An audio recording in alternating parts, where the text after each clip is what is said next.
Hey guys, welcome back to the video preview of Sri Lanka versus India first ODI.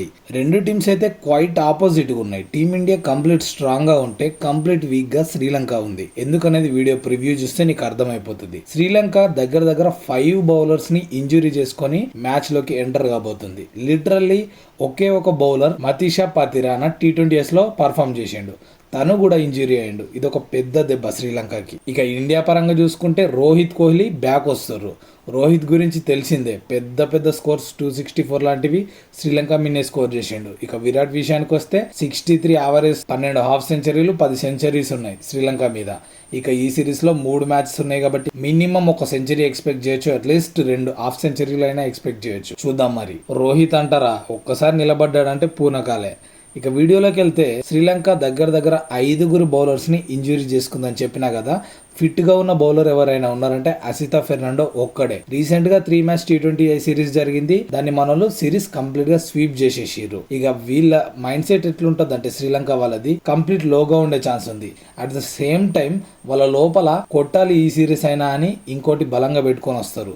But వాళ్ళకి bowling పరంగా అస్సలు టీమే లేదు. And దగ్గర దగ్గర 5 బౌలర్స్ అంటే అర్థం చేసుకోండి, టీమ్ జస్ట్ నార్మల్ గా ఆడబోతుంది. ఈ న్యూస్ మీరు విన్న తర్వాత మీరు సింపుల్ గా డిసైడ్ చేసేయచ్చు ఇండియా ఈ సిరీస్ ని ఈజీగా గెలవబోతుందని. But cricket is a funny game, ఎప్పుడు ఏదైనా జరగచ్చు. చూద్దాం. శ్రీలంక వాళ్ళు మ్యాజిక్ చేస్తే తప్ప ఈ సిరీస్ ని గెలవలేరు. ఎందుకంటే అసలు కోర్ టీమే లేదు వాళ్ళ దగ్గర. ఇక మెయిన్ బౌలర్స్ చాలా మంది మిస్ అవుతున్నారు కాబట్టి వాళ్ళ టీంలోకి మొహమ్మద్ సిరాజ్ అండ్ ఈశాన్ మలింగా వీళ్ళిద్దరు అసలు అన్క్యాప్డ్ ప్లేయర్స్. వీళ్ళిద్దరిని వాళ్ళు కాల్ చేసే ఛాన్సెస్ ఉన్నాయి. అండ్ ప్లేయింగ్ లెవెన్ లో ఇద్దరులో ఒకరు ఉండే ఛాన్సెస్ కూడా హైగా ఉన్నాయి. ఎందుకంటే డెఫినెట్ గా వాళ్ళు ప్లేయర్స్ ని డెఫినెట్ గా కన్సిడర్ చేయాల్సిందే. టీమ్ స్క్వాడ్ మొత్తంలో ఫిట్ గా ఉన్న బౌలర్ ఒకరే అసిత ఫెర్నాండో. ఇక వాళ్ళకున్న ఇంకో సీమర్ ఆప్షన్ ఏంటంటే ఆల్రౌండర్ చమిక కరుణరత్నే. ఇంకో దిమ్మ తిరిగిపోయే ఫ్యాక్ట్ ఏంటంటే లాస్ట్ టైం ఓడిఐస్ లో ఇండియాకి ఎదురుపడ్డ వీళ్ళు స్కోర్ చేసిన రన్స్ ఏంటో తెలుసా మీకు? కలెక్టివ్లీ 2 మ్యాచెస్ లో వాళ్ళు స్కోర్ చేసింది 105 రన్స్. సో ఇది ఎందుకు జరిగిందో మీకు ఇప్పటికీ అర్థమై ఉంటుంది, సిరాజ్ విధ్వంసం అని. అప్కమింగ్ మేజర్ ఐసీసీ టోర్నమెంట్స్ ఏమున్నాయని చూసుకుంటే వీళ్ళు కనీసం ఛాంపియన్స్ ట్రోఫీకి కూడా ఎలిజిబుల్ కాలేదు. వీళ్ళ ఎయిమింగ్ నెక్స్ట్ వరల్డ్ కప్ 2027 లో ఉంది కదా, దాని మీద పెట్టే ఛాన్స్ ఉంది. బట్ వీళ్ళ టీం చూసుకుంటే కంప్లీట్ ఇంజరీస్ తో అండ్ మేజర్ కోర్ టీం అయితే అస్సలు లేదు. బట్ రీసెంట్ గా మాత్రం వీళ్ళ ఓడిఐ ఫామ్ మాత్రం బానే ఉంది. బట్ వీళ్ళు గెలిచింది మాత్రం పెద్ద టీమ్స్ మీద కాదు, like Bangladesh, Afghanistan, Zimbabwe. And coming to India, వీళ్ళు గెలిచింది 2021 లో, అంటే 3 years బ్యాక్ ఇండియా మీద వీళ్ళు విన్ అయ్యారు. ఆ తర్వాత ఓడిఐస్ లో అసలు ఇండియా అగెన్స్ట్ గా విన్నే లేదు. కంప్లీట్ గా 5 ఓడిఐస్ ఏమో లాస్ట్ అవ్వకుండా వస్తున్నారు. ఇక టీమిండియా విషయానికి వస్తే రోహిత్ శర్మ అండ్ విరాట్ కోహ్లీ కంప్లీట్ గా బ్యాక్ వచ్చేస్తున్నారు. ఇక రీసెంట్ ఫామ్ చూసుకుంటే శ్రీలంక లాస్ట్ 5 ఓడిఐ 3 మ్యాచెస్ అయితే విన్ అయింది. ఇండియా వచ్చేసి 5 ఓడిఐస్ లో 3 మ్యాచెస్ విన్ అయింది. ఇద్దరు కూడా ఈక్వల్ విన్ అయ్యారు. బట్ చాలా తేడా ఉంది. శ్రీలంక విన్ అయింది నార్మల్ గా కంపేర్ టు బిగ్ నేషన్స్, కొన్ని చిన్న నేషన్స్ ఉన్నాయిగా వాళ్ళ మీద. బట్ ఇండియా అట్లా కాదు, కంప్లీట్ వీళ్ళ మీదే చాలా మ్యాచెస్ అయితే విన్ అవ్వకుంటూ వస్తుంది. స్పాట్ లైట్ ప్లేయర్స్ విషయానికి వస్తే Nissanka and Kuldeep. So ground అయితే కంప్లీట్గా మనకి క్యాండీ నుంచి కొలంబోకి మారబోతుంది కాబట్టి కొలంబోలో కంప్లీట్గా పిచ్ కండిషన్స్ వేరే ఉంటాయి. మేజర్గా స్పిన్నర్స్ అయితే అటాక్లోకి రావడం జరిగింది. సో కుల్దీప్ యాదవ్ మనకి T20 వరల్డ్ కప్లో ఎంత మంచిగా పర్ఫామ్ చేసిండో తెలిసిందే. సో దీని ఒక క్రూషియల్ ప్లేయర్ కాబోతుండు కొలంబో గ్రౌండ్లో. అండ్ కొలంబో గ్రౌండ్లో కూడా చాలా వరకు స్పిన్నర్స్ అటాక్ చేస్తూ ఉంటారు. And coming to scoring for batting చూసుకుంటే మనకి అక్కడ హై స్కోర్స్ కూడా వచ్చినాయి రీసెంట్గా జరిగిన LPLలో. సో దాన్ని కూడా కన్సిడర్ చేయాలి. కానీ ఎక్కువగా స్పిన్నర్స్ మ్యాచ్లోకి ఉండే ఛాన్స్ ఉంది. యాక్షన్ ఎక్కువగా వాళ్ళ నుండి చూడొచ్చు మనం. పాతం నిశాంక మాత్రం బ్రిలియంట్ ఫామ్లో ఉన్నాడు. లాస్ట్ 6 ODIsలో 497 రన్స్ అయితే స్కోర్ చేసిండు.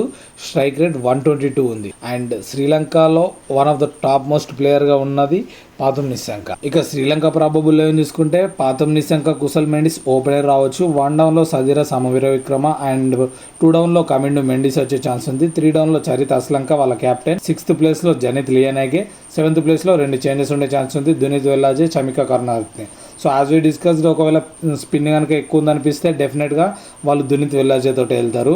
అండ్ లేదంటే చమిక కరుణరత్నే తోటి కూడా వెళ్ళొచ్చు. ఎందుకంటే వాళ్ళకు లైక్ సీమర్స్ అనే వాళ్ళు లేరు. ఈ 2 ఇట్ల దగ్గర వాళ్ళకి పెద్ద కన్ఫ్యూజన్ ఏర్పడుతుంది. అండ్ తర్వాత వనిందు హస్రంగా, మహేష్ తీక్షానా, మొహమ్మద్ సిరాజ్ లేదా ఈశాన్ మలింగా ఇద్దరిలో ఒకరు ఆడతారు.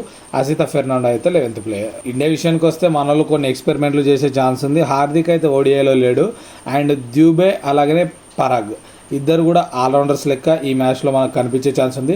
ఇద్దరిలో ఒకళ్ళు అయితే ప్లేయింగ్ లెవెన్లో ఉంటారు. మోస్ట్లీ పరాగ్ అయితే ప్లేయింగ్ లెవెన్లో ఉండే ఛాన్స్ ఉంది. అట్లనే ఒకవేళ పరాగ్ ఆడితే మన వాళ్ళు ఇంకో ఎక్స్ట్రా పేసర్ తోటి వెళ్ళే ఛాన్స్ ఉంది కాబట్టి ఖలీల్ అహ్మద్ లేదా అన్క్యాప్డ్ హర్షిత్ రాణా ఇద్దరిలో ఒకరికి గేమ్ అయితే దొరికే ఛాన్స్ ఉంది. ఇండియా ప్రాబబుల్లో చూసుకుంటే రోహిత్ శర్మ, శుభ్మన్ గిల్, విరాట్ కోహ్లీ, దెన్ శ్రేయస్ అయ్యర్, రిషబ్ పంత్ లేదా కేఎల్ రాహుల్ అయితే ఆడతారు. మోస్ట్ లైక్లీ రిషబ్ పంత్ తోటి ప్రిఫర్ చేయొచ్చు, బట్ కేఎల్ రాహుల్ని ట్రై చేస్తారా లేదా అనేది చూడాలి. మేబీ రిషబ్ పంత్ని కనుక ట్రై చేస్తే ఒక 2 విన్స్ తర్వాత థర్డ్ మ్యాచ్లో కేఎల్ రాహుల్ని తీసుకురావచ్చు.